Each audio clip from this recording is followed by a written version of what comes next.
What's up guys, welcome to my YouTube channel. In this AutoCAD training series we will cover each and every tool in AutoCAD, and at the end of the series we'll make a full-fledged AutoCAD sheet using all these tools. So before we get started, please subscribe to my YouTube channel so you don't miss any of this valuable content.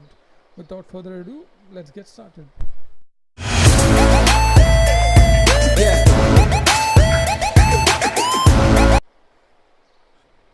So yeah, as you can see, the line is the first tool in the top ribbon.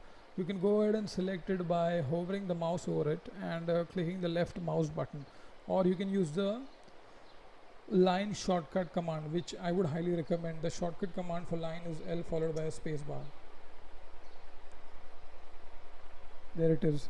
So you can clearly read it is written specify first pointer. Let's say you want to make a line which starts from the center or the origin of the sheet. So as we all know, the center is at 0, 0, so you've got to specify the x coordinate as 0, and to specify the y coordinate, press the tab button and again press 0, press enter. So now we are having a line which starts from 0. So let's say we want to make a line that is parallel to the red axis, which is the x-axis, and is 25 meters in length. So for that you got to turn on the ortho mode. So what ortho mode will do is it will basically move your line only in two directions, that is x direction and y directions.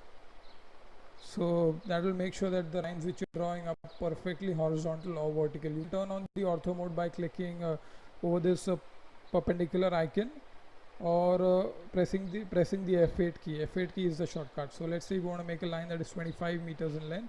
So type 25, press enter. So this is a line that is 25 meters in length. Let's say you want to make a line that is 20 meters in height. Again press 20, again type 20 and press enter. There it is. Now let's say you want to make a line that is 20 meters on this side, but it is at an angle of 62.5 degree with the x-axis. How will you do it? So in that case you've got to turn off the ortho command. Go ahead and press F8 or click on this perpendicular icon. It is turned off. Now you've got to select the length of the line first and then give the angle. Let's say I want a length to be 26, then I've got to specify the angle. Press tab. So always remember that the angle is with respect to the x-axis. So if I want an angle of 62 with respect to x-axis, type 62, then press enter. There it is. So basically now you are having a line that is 25 meters in length, and the angle with respect to the x-axis is 62 degrees. That's it about the line tool.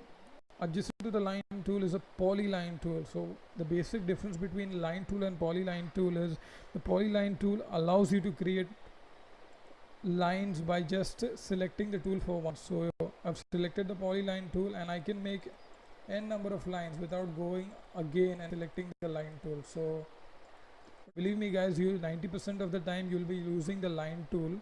So whatever I've covered in this video so far would be more than enough for you. So that's it for today guys. If the content was useful to you, please like the video and subscribe to my YouTube channel. Thank you for watching. Thank you so much.